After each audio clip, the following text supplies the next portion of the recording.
In exactly the same way as the post office has been dogged by the deceit of the courts, so too the NHS, particularly NHS whistleblowers, have been utterly inundated by deceit.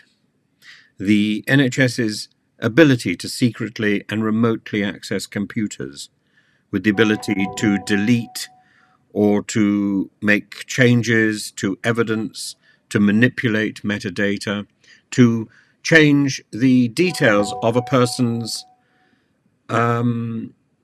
case history. I myself asked for my notes at one point, and the notes that I got back were completely different to the notes that I had received earlier that were besmirched with blood. I got the original notes, and I checked the one against the other. The details of why I was in hospital were changed completely. It was as if I was looking at an entirely different case, an entirely different person.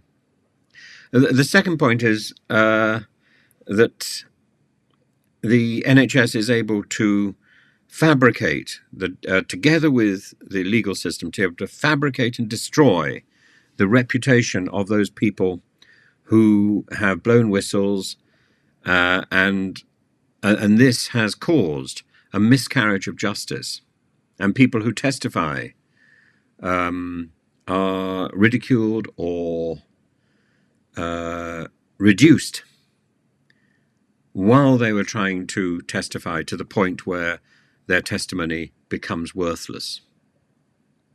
Serious people reduced to babbling rubbish because of the connivance of the senior members of the NHS together with the court system.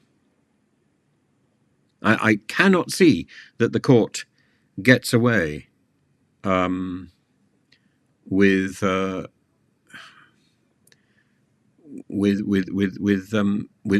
one. The courts seem to be exactly like senior members of government. They seem to be tying these people up in knots.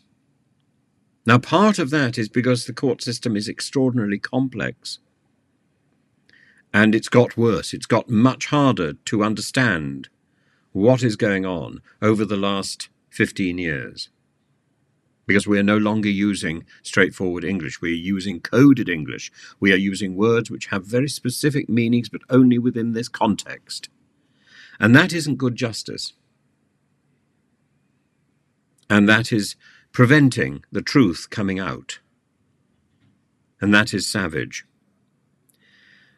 Beyond that, there is evidence, mounting evidence, that NHS managers have committed perjury or fraud to cover up evidence which exposes them or which severely compromises the reputation of their trust or the NHS in general.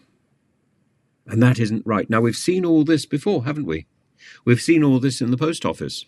It's taken years to come to light. We've seen all this in Windrush.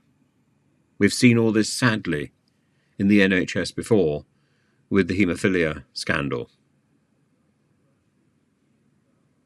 We have to insist on a grown-up judiciary. We have to insist on a better run NHS. Because at the moment, it's being run into the ground. And I don't think that's specifically the responsibility of the government. No, it hasn't done the NHS or us any favours. And simply throwing more money at the NHS is not going to solve the problems. We need a change of attitude where the NHS is in it for us, rather than, quote, to make profits, rather than, quote, to be competitive. It's not its job. Its job is to be right. And we need to get rid of a lot of these idle bureaucrats. They need to go.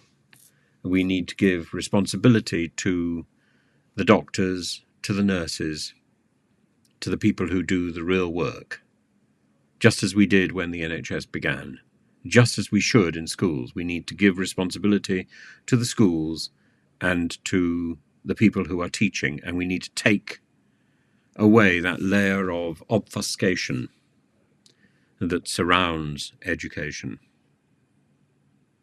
The future of education must be in the hands of those people who are being educated and those people who are doing the education, who are giving the education. The future of the NHS must be in the hands of the patients and those people who are ministering to the patients. The bureaucrats need to play a much smaller role and need to play a supportive role. And if they can't do that, if the bureaucrats who are currently working for the NHS, for schools, cannot support, they need to go.